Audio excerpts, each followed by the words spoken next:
Hello, everyone, and welcome back to the Father-Son Packers podcast, your source for Packers news, notes, and analysis. My name is Tommy, and I'm one of your hosts, and I'm joined, as always, by my co-host, my dad, Matt. Dad, how you doing? All right. Coast-to-coast Packers today. Yep. California to New Jersey. Representing both and coasts I'd say equally. Almost always joined by your dad, Matt. That's true. And I will say, Since we're over 200 episodes now, I think I'm still over 99%. And I would say, is it fair to say our average position is like almost in Wisconsin? Or I guess no, it'd be more right like now. We're a little south of that. I guess we're a little south of that, huh? Since I need to go up to the Bay, and then we'd be pretty circle close. route from here, because it's not actually going southwest. You would be going a little north of where I am. It would have passed on the way. Let's see, on the way here from the Bay. I think I definitely went over Lake Michigan. Okay, so if San I was Diego, we're close. The Bay, it would be about average position in Wisconsin. But anyway, we are here today to talk to you. This description was not for you flat earthers out there of where the actual midpoint is. You guys have some other crazy thing going on. We are here today, though, to talk a little bit about training camp, because we are officially, 2 weeks in, I guess you'd say, with Family Night tomorrow. So that's exciting. And one of the big pieces of news is that Family Night is officially going to be streamed on Packers.com for the first time. So that's really exciting. That's awesome to hear. But we're here looking for somebody trying to catch somebody's pirate video before it gets shut down.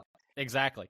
And we are here to talk a little bit about what we've learned from training camp so far through 2-ish weeks. We already did one on the first couple of days of training camp, so if you want to go listen to our reactions to the unpadded practices, go listen to that one last week.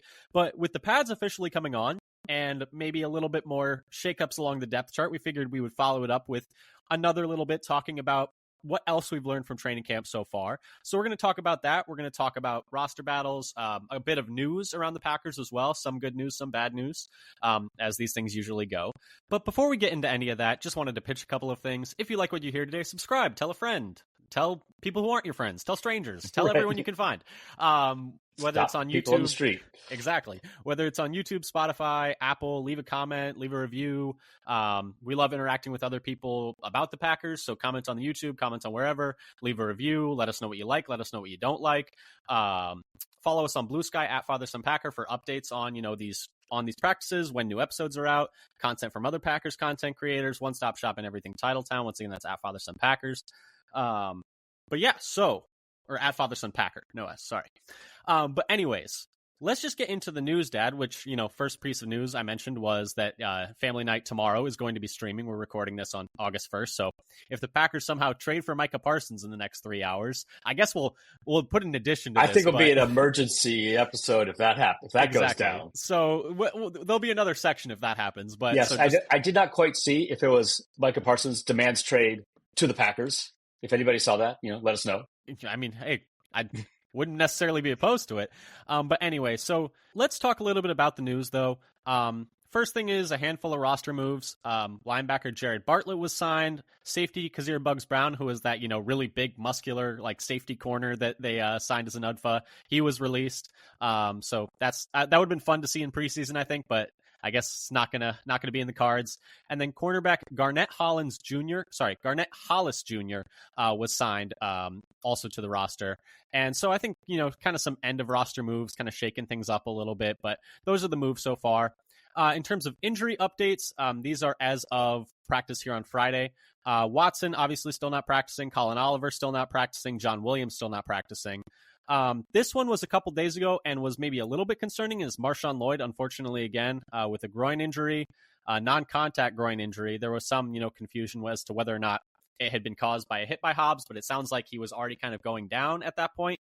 Matt LaFleur, though, that's what they said.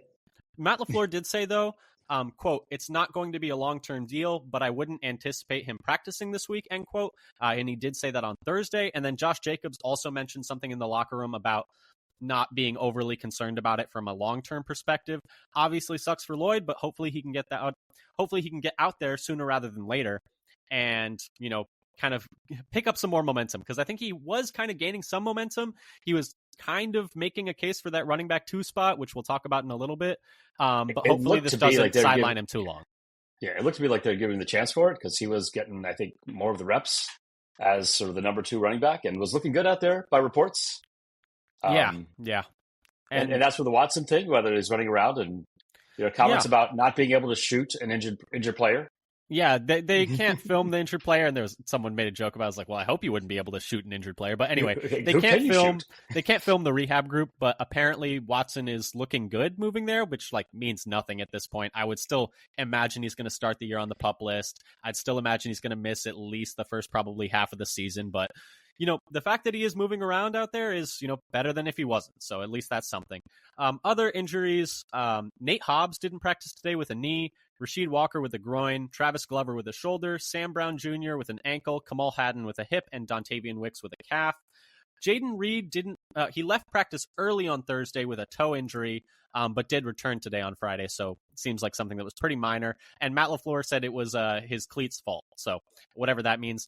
And then unfortunately, the last bit was Emmanuel Wilson today did go down on a pass catch attempt. I think kind of either diving or jumping for something, fell and came down awkwardly. He did walk off the field, limp off the field rather, and then went to the Hudson Center. But we don't really have any updates on that. It sounds like it might have been a knee, but he was able to walk off the field. But the players also took a knee on the field, and he kind of laid there for a while. So we'll see. We'll keep you up to date on that. But those are the injury reports so far. Dad, any of those stand out to you?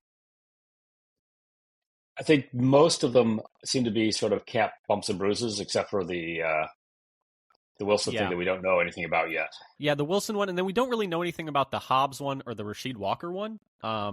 So those are kind of also true, a little bit, we don't know much about them at all. Yeah, it seemed like Walker actually dropped out pretty early in yesterday's practice. Yeah. Because Morgan got all of the team reps, or most of the team reps at left tackle. And then Hobbs, I don't know if I ever saw anything about him leaving practice yesterday, so I don't know when during practice it happened. Yeah, so we'll keep an eye on that, but that's the update on the injuries. For some better news, we saved the best for last, so we have some good news at least.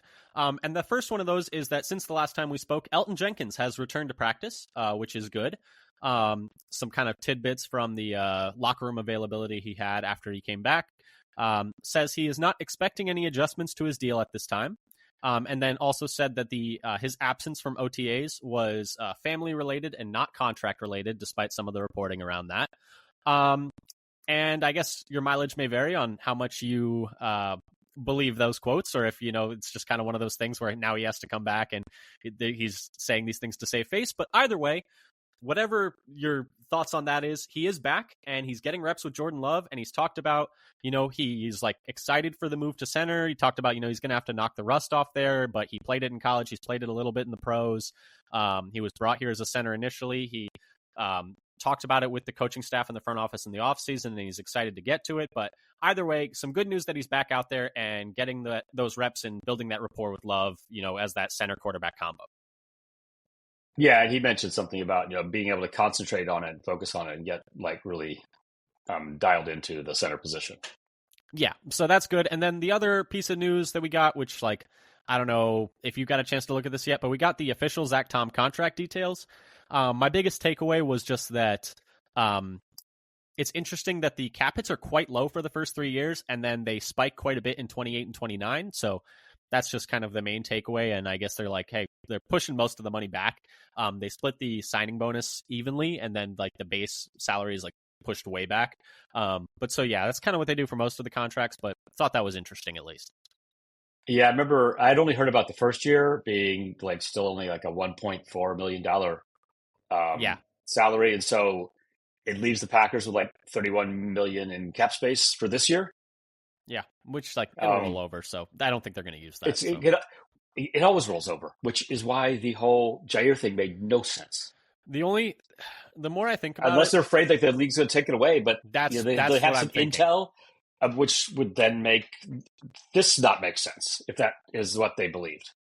Well, the only thing I can think is, that they are worried that there's going to be some kind of changes to how, because there's like people are talking about how the NFL, like the league, is not happy with how teams are doing this void year stuff and splitting the money around and doing all this stuff, and the league's not happy about it. So maybe there are going to be some changes to the rules on like how they can structure these contracts and how they can like split the money around. So maybe that has something to do with it, but that's all speculation. So how the books could be cooked year after year after year. You just keep pushing it out. Yeah, exactly. As long as for as many years as you can.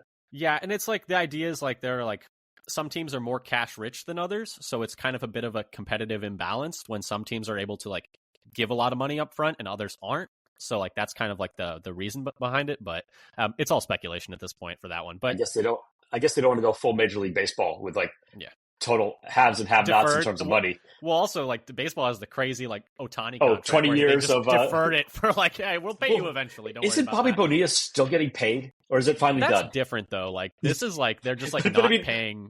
Because that was like, that's different because I think that had but to it's do still with, like, bonkers. Yes, it is. But that was more about, I think, when they released him, that was like part of like the clause of being released. This is like when Ohtani signed the contract, at least as I understand it, there's a difference there. When Ohtani signed the contract, they deferred the payment. But anyway, I don't follow baseball that closely. But anyway, that pretty much does it for news though, Dad. I guess let's, step into talking about what our takeaways from training camp have been so far. And would you like to go first? What has been your first big takeaway from the padded section of training camp?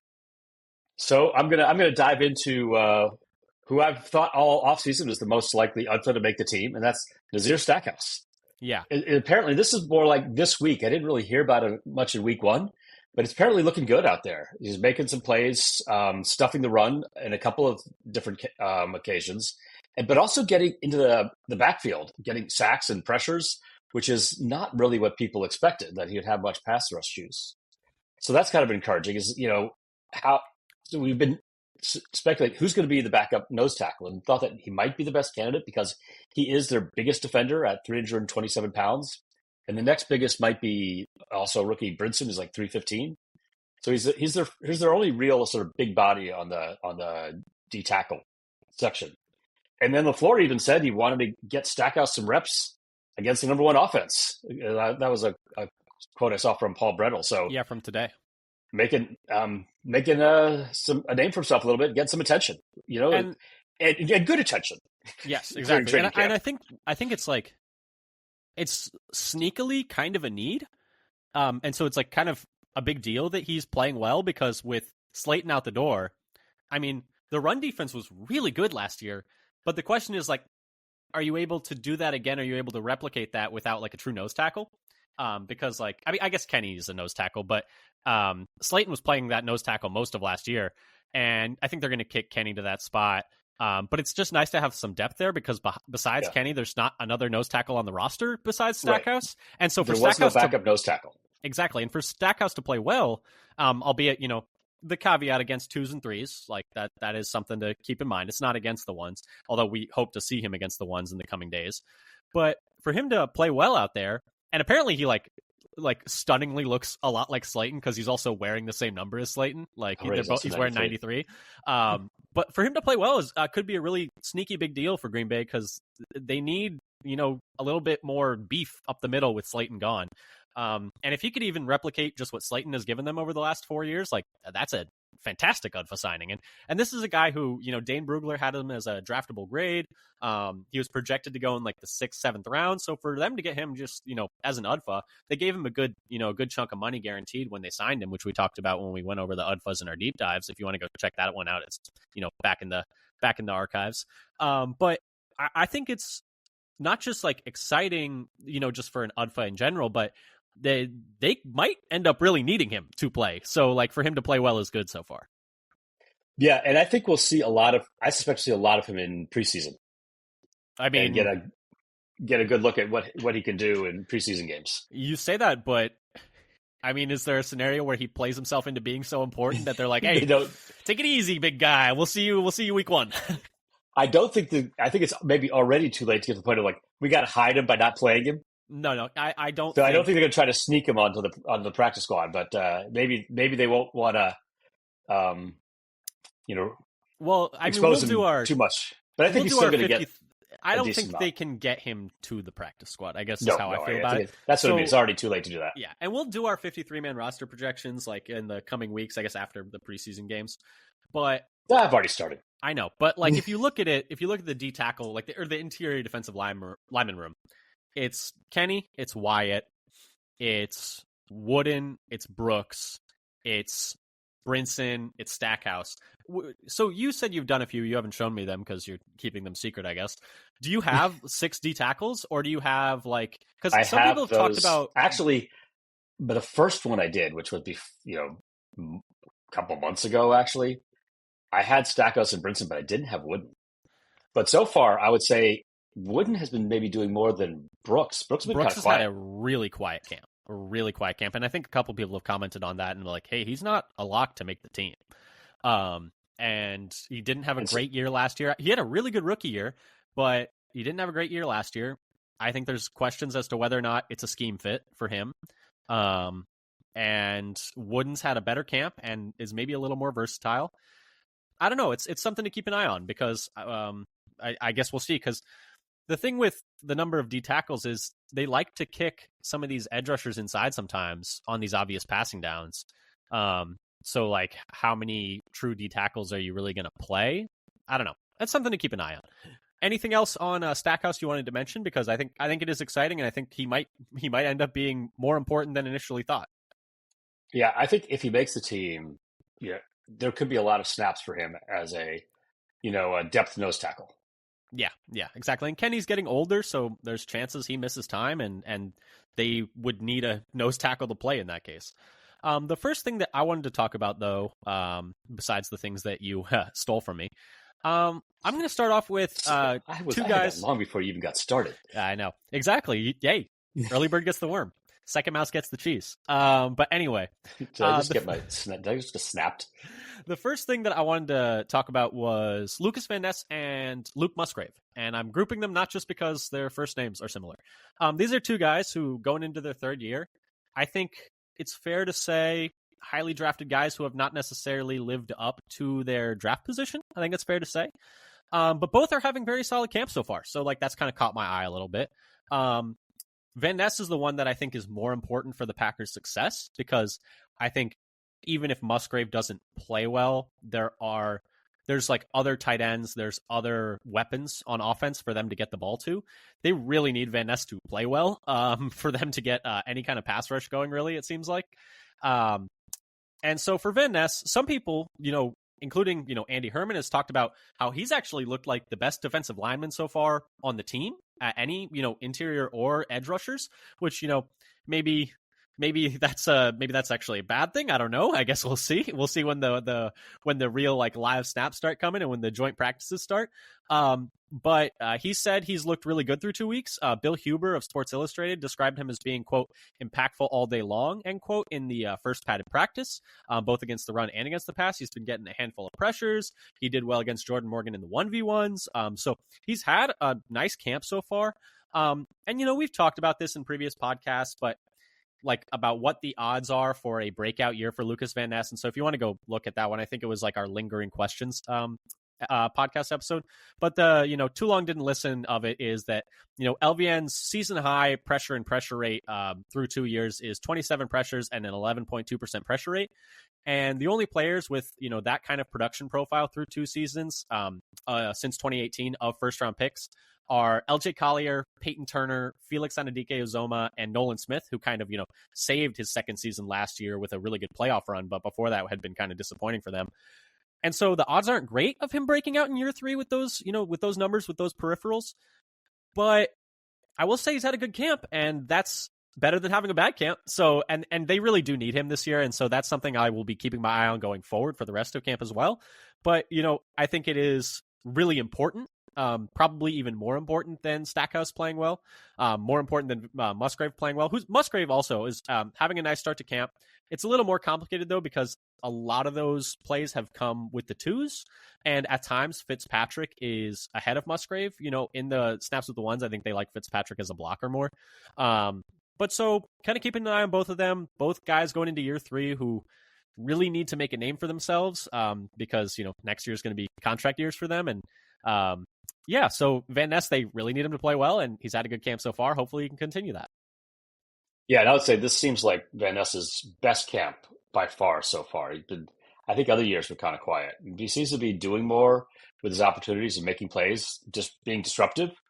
I also agree with you that Van Ness is more important to break out just because you have two edge rushers all the time. But you can get away with only one tight end all the time. And we have Kraft firmly ahead of Musgrave on offense. Yeah. And there's a chance that Van Ness could be their, starting huge snap getting at edge.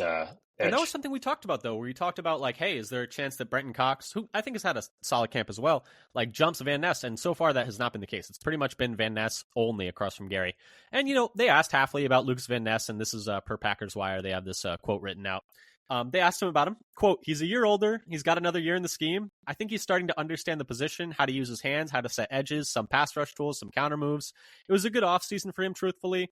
He did a good job at OTAs, and then I think he left here and he put in a lot of work. He came back in really good shape. He's healthy. I just think he's a year older, and it's another year in the scheme for him where he's starting to feel comfortable. I think DeMarcus Covington has done a really good job with him and that entire group, but again, it's still early, end quote. I don't know about you. Maybe not the most, super, wow, we're really excited about Van Ness quote. It was a lot of yeah, he's in really good shape. He's working really hard. He's really starting to understand how to rush the passer. I'm like, well, he's going into year three. He's going into year 3 in the NFL. So I would hope at some point it would start coming together. But he understands the position.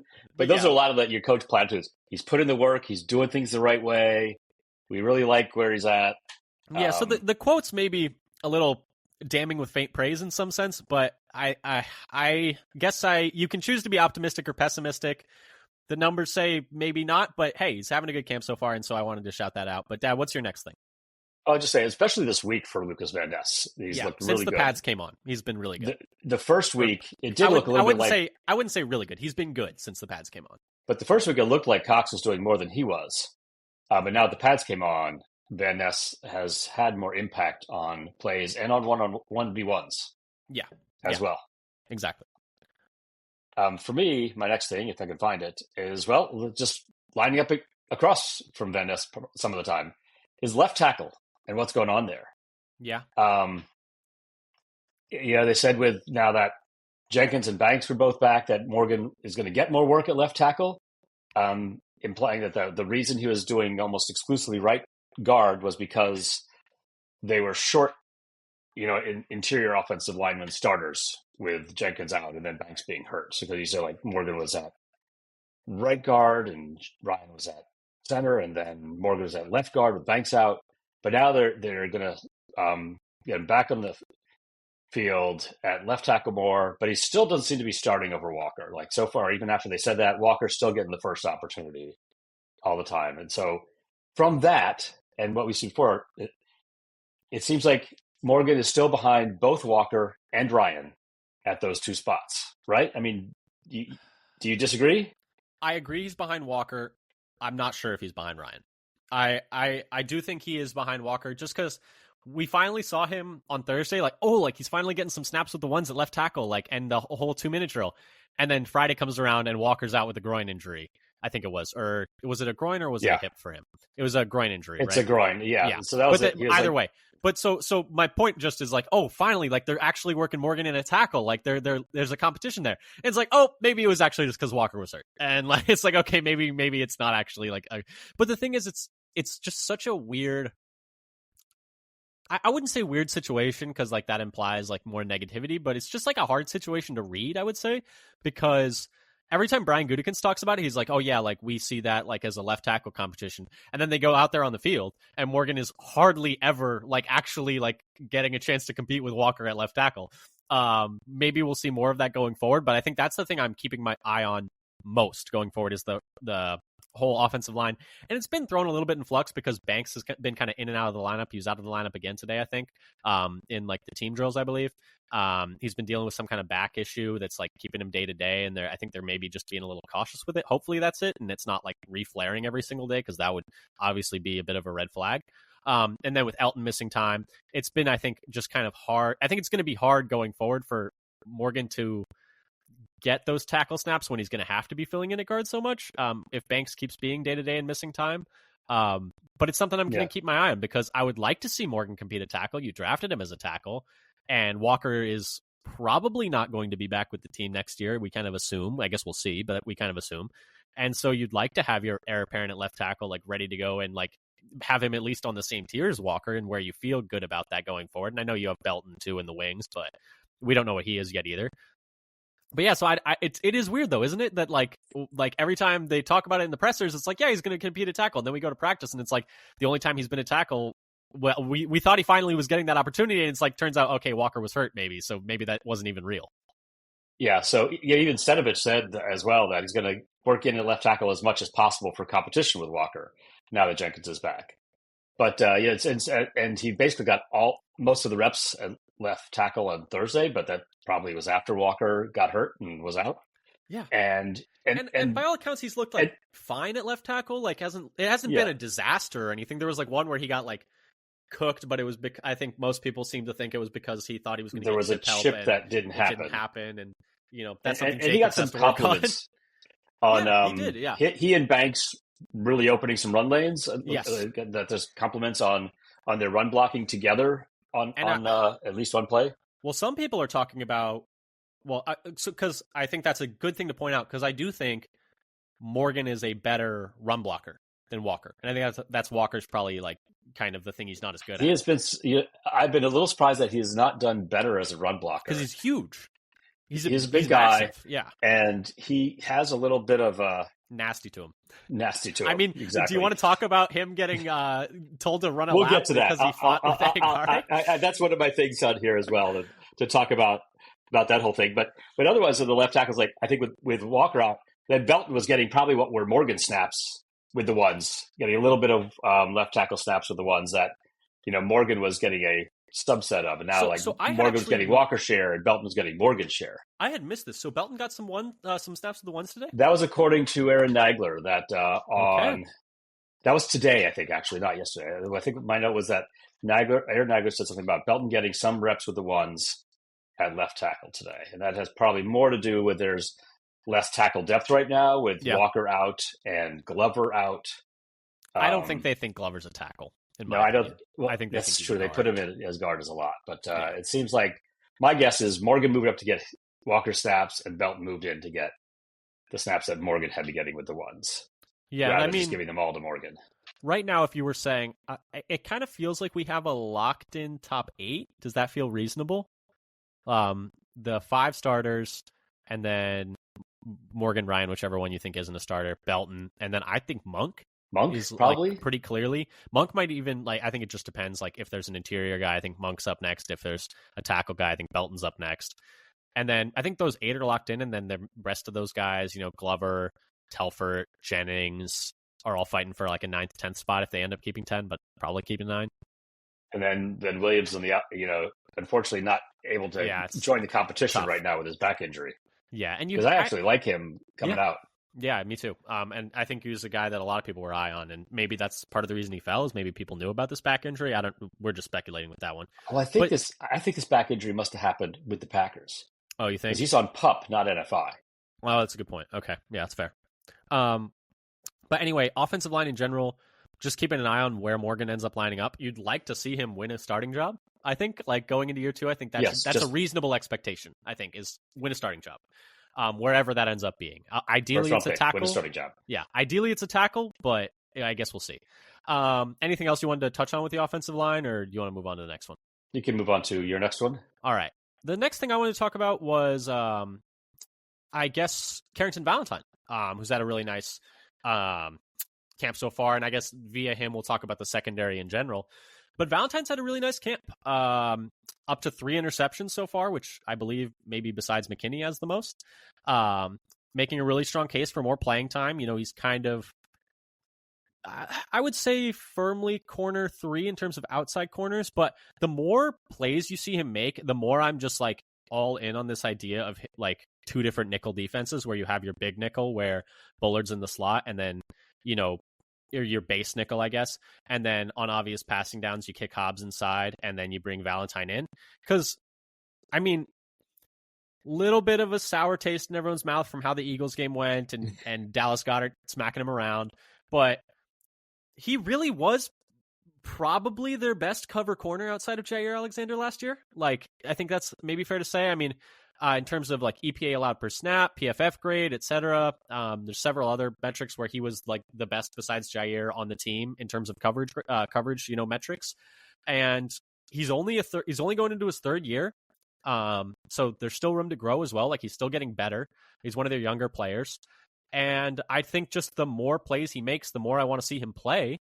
And I think also the more plays he makes, the more I'm like, yeah, the corner room is fine. Like, yes, there are questions about when you get to like your fourth, fifth corners. Every team like wishes they had a better fifth corner. Like, I think that just is what it is in the NFL. If you're down to like, playing your fifth guy as your number one guy, like every team is going to be in a little bit of trouble. But so I guess, just, revisit Packers. Yeah, Falcons. Yeah, exactly. But I was just thinking about the 2016 NFC Championship game. I don't know about you, where Julio Jones was just like, yeah, that's the one. Yes, these guys can't guard me. That is the one. They are. Yep. People had to. I wasn't take more even mad about that game. Than honestly. was the plan. I wasn't even mad. I was like, what did you expect was going to happen? Exactly. It's like, well, okay, literally, it's going to like. It's not. It's through no fault of his own. And the thing is, he had played quite well going into that game. It's like, yeah, man, like we shouldn't expect you to shut down Julio Jones. Like, that's kind of it is what it is. But yeah, so I guess corner room, impressive stuff from Valentine, and that's not to say that like Nixon and Hobbs have also been quite impressive. And we haven't really heard much about how Bullard's been playing, which I guess could be a positive, could be a negative. I guess we don't really know. I think Hafley, I believe it was Hafley, mentioned that they're going to work him in at safety as well, so he's not just going to be a slot corner. But he is playing a lot in the slot. Seems like the secondary's had as a whole, so like I was focusing on Valentine, but it seems like the secondary as a whole has really been flying around so far through camp by like all reports. The secondary as an entire group, not just the corners. Yeah, because they've been making life rough on the wide receivers for a while, especially in the beginning. Though there have been some nice battles between Valentine and Golden. Yeah, that is in particular. The 1v1s. The 1v1s been some good stuff. Bullard, yeah, he has even gotten in briefly with the starting at safety next to McKinney, and then Williams coming back in. And I think generally the opinion should be pretty good about the Packers, like top three corners, and then plus Bullard, and having some versatility because two of them can go in the slot if need be, and you have basically like three players who can play outside, three players with Bullard who can play slot, so that gives you some coverage for depth. And then there are a lot of us worried about like the depth in general, like further down the cornerback room, which I want to say more about, even though I've talked about it before. If you're ready to move on from Valentine to more talk about the secondary. Yeah, and I will just say, like, you talk about, three guys who can play outside, three guys who can play inside. The Hobbs, I will say, like, just, play devil's advocate, little bit of a projection for him to be playing outside because he just hasn't done it much in the NFL. Like, I know he's been good in camp so far, but we just haven't seen it really. So I think that's something where it's like you got to see it to like really believe it. But yeah, what were you going to say about the depth? Oh, well, I'll just say about Hobbs. He had 1 year where he played a decent number of outside corner. Yeah, but it wasn't not as good. It wasn't anywhere near as good as he was in the slot. So this idea that he could survive on an island out there, which of course they don't do too much anyway, because there's a lot of the way they play safeties cover up, but it's still a bit of a projection. But I'm going for the improvement of the deeper part of the cornerback room with Bo Melton's season. I've been enjoying Bo Melton's season so far. Was quoted saying Melton will be an elite special teams player regardless of whether he's a wide receiver or cornerback. So but it was like green 16. Don't care what number he's got or what jersey he's in. Yeah, and the thing with Melton is like, I think he has a spot on the roster just because he is such a good special teamer. I think the corner stuff is going to be a work in progress. I think it is going to not be. He's not going to be like ready to be a starter, but I think there's potential there. Yeah, and what it was the other part besides just like, yeah, he's still Bo Melton. 16 green, he's still Bo Melton. Still Bo Melton. Bo knows corner. Bo knows corner. And so I had him. I saw Matt Schneidman gave him a shout out for his 1v1 reps yesterday on the 31st, and he also has had some multiple pass breakups in 1v1, as well as at least one run stop in the team drills when given the chance. I will say, mostly with the twos. I did see one rep he had in the 1v1 against Dobbs. Man, he is holding the crap out of him. Okay, so he's wrapping him up. Yeah, man, he is holding the crap out of him. That is a flag that every particular day. rep is flag city. It's like, he's just got the grabbing him by he's grabbing him by the hips the whole way. He's just not letting him move. There's a little bit of a tango going on there. Yeah, exactly. It's like whatchamacallit, like in Happy Gilmore with Chubbs. With Chubbs is like, it's all in the hips. He's like just grabbing onto Dobbs's hips the whole way. I saw that rep today. It's like, is that one of the ones you're calling as one of his pass breakups? Because he did break it up, but there was everything before that was not allowed. but no, I think it sounds like in terms of just depth secondary guys, Omar Brown, this is a safety, not a corner, but he's having a nice camp so far, it sounds like. And then I think Kamal Haddon, he's missing some time, so that's a little tough.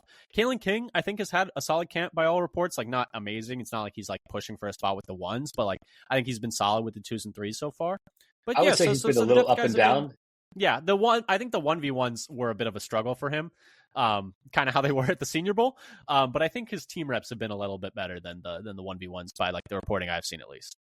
Yeah, it was McCole Hardman took him for today, right? A ride. No, I think it was 2 days ago or yesterday. Yeah, where the 1v1s against Hardman were not kind to him. Well, on that quick stop and comeback, flying out, and he almost falls. Yes, he almost falls over. Falls over. Yes. I saw that rep. But that one was so the 1v1, whatever tight man coverage is maybe not his thing. At least in one. Yeah, well, I mean, the 1v1s are always skewed towards the receiver. To be fair, yes, because you don't get any help. Nope, and no so help, and they can go any way they want. And there's no pass. There's no pass rush. You have to cover for like ever. Yeah, it's tough. But yeah, and there's no like down and distance, so you don't even have an idea of like where they might be where running he might break it off. Yeah, where he might break off. Like there's you get no information. But I think in team drills it seems like he's been solid with the 2s and 3s. Any other depth corners you've been kind of keeping an eye on? Well, I guess Mike Robinson got a little bit of apparently he's today. At a nice camp. Apparently he's at a nice camp. I think Aaron Nagler was saying that he's stood out so far with the 2s and 3s. I think he had a good day. It was yesterday or today.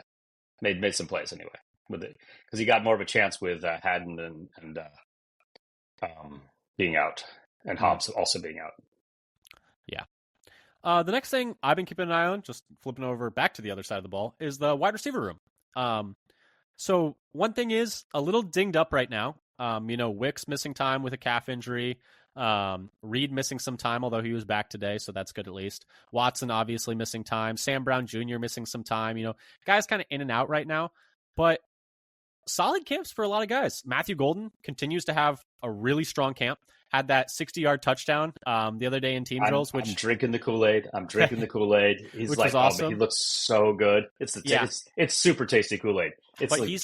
He's having a great camp so far. Romeo Dobbs, I feel like, is also having like a very quietly underrated, really strong camp so far as well. See that one-handed catch? No, today? I didn't. I got to find. Oh, it's a sweet little one-handed catch in the end zone. Well, the other highlight I was going to talk about for Golden was the 1v1 against Valentine, where he comes back to it and just like plucks it off of him. And then also Dobbs had one in team, and then Dobbs had one in team where back shoulder on Bullard, where he snatched it off his back. I don't know if you saw that one. The Packers actually posted that one where he snatched it off his back and ran it in for a touchdown.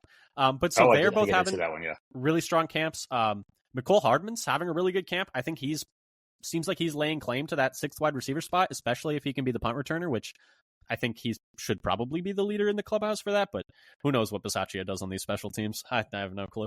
And then a bit quiet from Reed for the first like handful of practices, but has like turned it on a little bit the past like couple days, so that's good. But despite missing on the end of Thursday.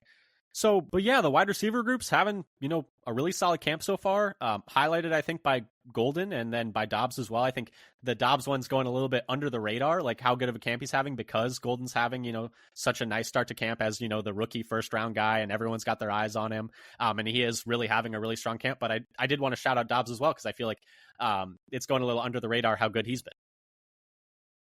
Yeah, he's been putting some nice stuff on tape. And even before, I would say, before balls and getting open.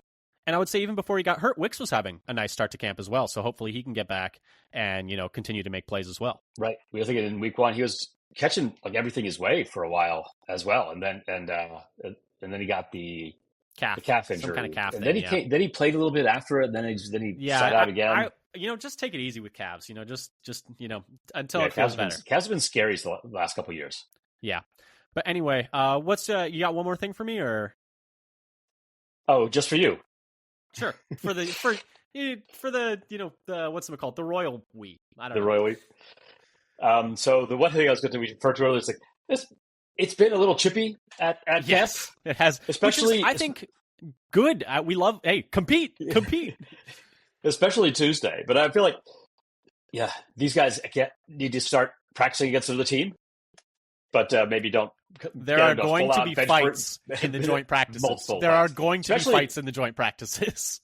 Especially if it's as hot as it was this week, because it was like hot as whatever euphemism, obscenity you want to say about how hot it was. 95 and humid.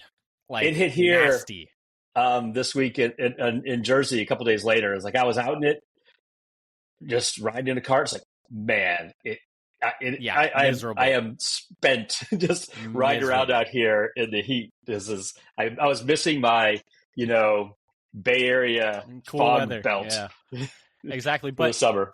But like you said, a lot of fights, not a lot of fights, but a lot of chippiness. We'll say a lot of physicality.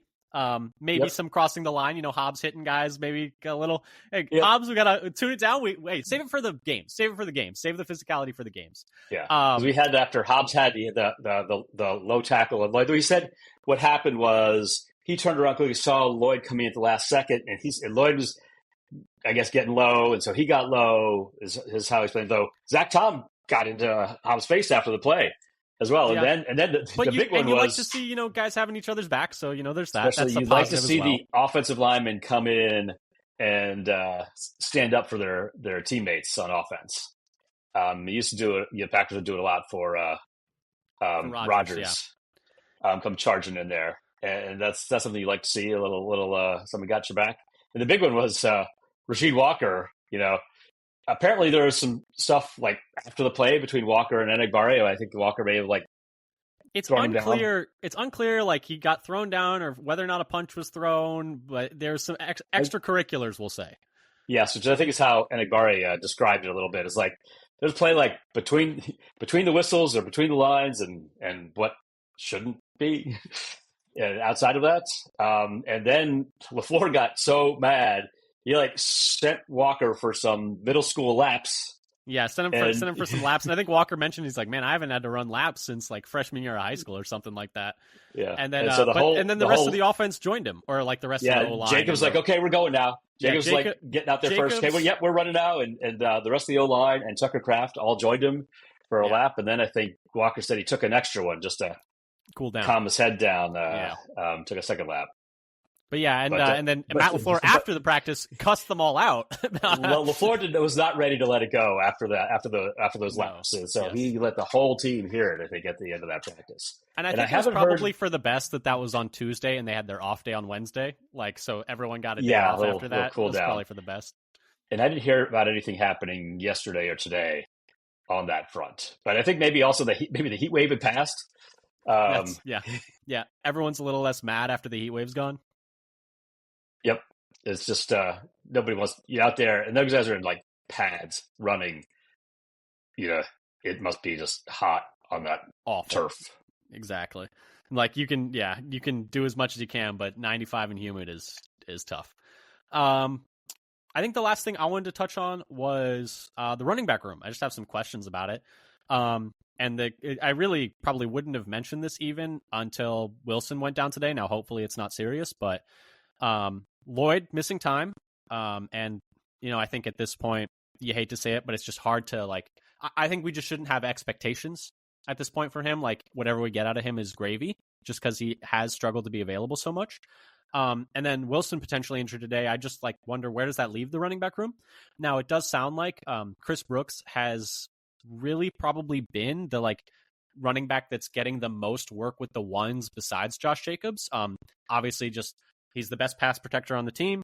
He's pretty good in the passing game. He's a very solid third down back. He's very versatile. He can do a lot of different things. He works in those two back sets. I think just he seems like a guy who's going to get playing time because they like the versatility he brings to the offense. He does the little things well. He's also a very good special teamer. So he's going to be there.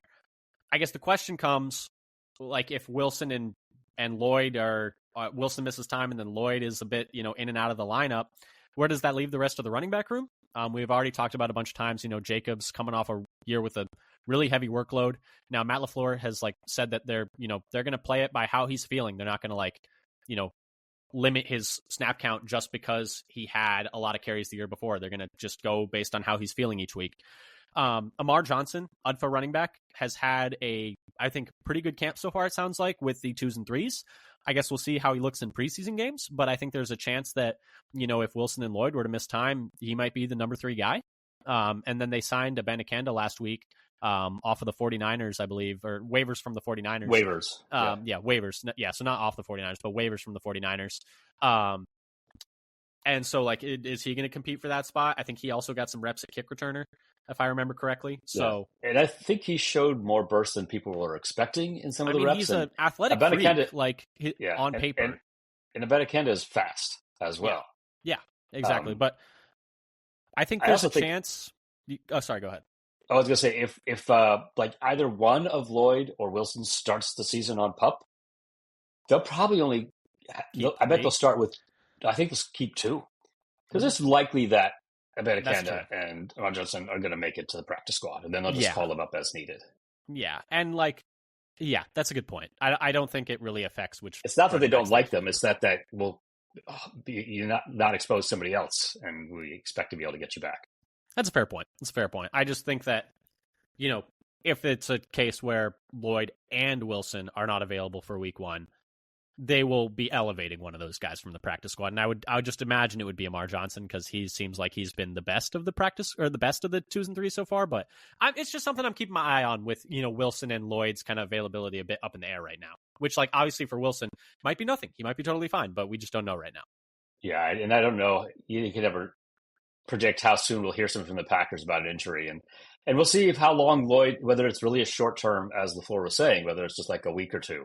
And then he's ready to go in most of the preseason, and we get a better look at how he's doing. And maybe it'll be nothing by the time the season rolls around. I'd love to see him in preseason too, because he should be fun to watch. But we just don't know.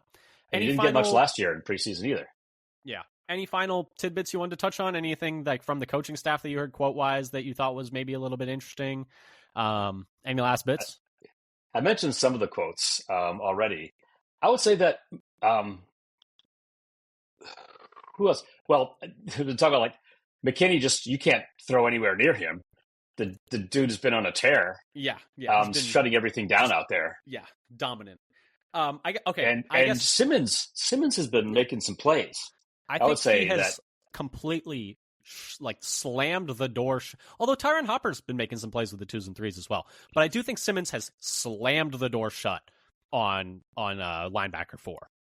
Don't you think? Yeah, there's no doubt he's making the team. As opposed to when his first line's he might not even make the team. It's such a small amount. So he's playing well. He's going to make the team. Well, it's funny that the 2 guys we talked about that with were him and McCole Hardman, and it feels like both are leaning towards making the team right now. Yeah, maybe not locked up, but are on their way to locking up a spot.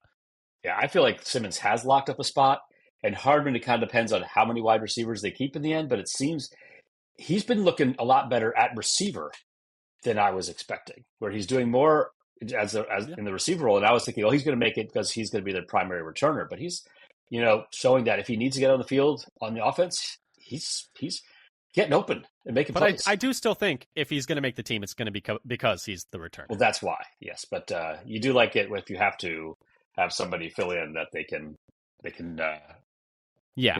You're not too exposed and 2 hands tied behind your back kind of thing. And I guess just to wrap things up here, just, for fun, player that you've just from the coverage of training camp, you've been most excited about? I'm going to go first because I want to steal this one. Is Matthew Golden. I think that's the easy answer. He's just apparently looked that good, and it's exciting to think about what he can be in the offense. Ooh, he's going to have I'm sorry, I'm going to say it. Going to say it? Kind of I've got visions of Malik Neighbors. I mean, possibly. The thing with Neighbors though is I just don't think there was no competition there. Well, that's I don't think there's any realistic way for him to get the kind of target share that Malik Neighbors got. So that's almost impossible. But I am just really excited about what he can bring to the offense. I mean, he's apparently just each day looked better than the day before, and it's starting to slow down for him. And in the 1v1s, in the team stuff, I'm excited about what I've been hearing about with Golden. Yeah, and other things I've been thinking about, just as I've heard how well he's catching the ball and getting open and subtle moves on some of the routes. Thinking, ooh, he's giving me kind of a Stephon Diggs vibe on the field. Am I getting a little crazy? We can't get too ahead of ourselves, but I think that is size wise, stylistic wise, there is a comparison to be made there. Yeah, so I'm gonna run with it. I mean, I hope so. Just like Golden's going to run with the ball to the end zone. Exactly. I hope so. And so hopefully you can keep making plays. But is there another player that you're most excited about hearing about at, camp so far? Who else have I been excited about hearing? There was, I think Cooper was doing much. I haven't heard his name much the last couple of days, but I think he's been looking good. And I mean, there's always McManus, going 28 or 29 or something from field goal so far. He finally missed one after making his first 25 or whatever it was. So that's been very, very relaxing compared to last year when you're last 2 years. Is 5 of 9 good enough? It's 6 and 9. I mean, the ones they missed were from 50. So really, is that even that bad? I mean, under 50 they were doing. Argue yourself into a knot to decide if it was good enough. Yeah, exactly. The last couple of years, it's nice not to have to do that. Yeah. But no, yeah. I think there's. So you said Cooper was the one that you've kind of. Yeah, Cooper I think was looking good. Especially heard more from the beginning. I just haven't noticed so much about him lately. And McKinney and who else has been looking good so far that I've noticed? I would say Sorrell's been making Gary's name. No, I feel that's the one I've not heard Gary's name almost at all, which is I'm not concerned because I feel like I know what I'm getting out of Gary. I know. I feel like it's pretty reliable, but it is at least a little bit, maybe a little surprising that we haven't heard his name that much. It was kind of like Reed the first few years. We didn't hear his name much. Yeah, I mean, I think we heard Gary. The coaches know what they've got. I think we heard Gary's name more than Reed's because we had the fumble, forced fumble he had where he chased the guy over the sideline. Where he chased down Reed. It was Reed being chased down. Exactly. And then he had a couple run stops, I just think that, but so. Yeah, but I'm not that I'm concerned about it, but it is just notable we didn't hear his name very much. Yeah, and Sorrell has been making plays when given the chance, and lining and as mentioned before, he's lined inside as well as outside. Mm-hmm. Yeah, some versatility there, which is nice to see. But yeah, I think the other guy I thought you might have mentioned was Hobbs because until he missed his last practice, I think he was really a standout through the first week and a half of camp. He's been looking better than I expected at the outside corner. Yeah, and he brings a little more personality also to the group, which you really need to have a little bit of fire on defense. Yeah, a little unhinged on defense, which I think is often in corner. But when you look at our corners, Hobbs apparently has that. Carrington Valentine definitely a little unhinged. Talker. And Keyshawn Nixon is also a little bit of a talker, a little unhinged. So you love to see it. But anyway, any final thoughts, notes you wanted to throw in there? Should we wrap this up? I'm looking forward to watching Family Night. Oh yeah, very much looking forward to watching Family Night. And a few other comments that there was actually a game on television. Yeah, I watched a little bit streaming. Of it. Did you watch a little bit? I watched 2 plays.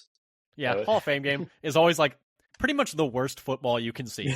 Is the Hall of Fame game? It is the worst. Well, apparently, especially if you're a Lions fan, apparently.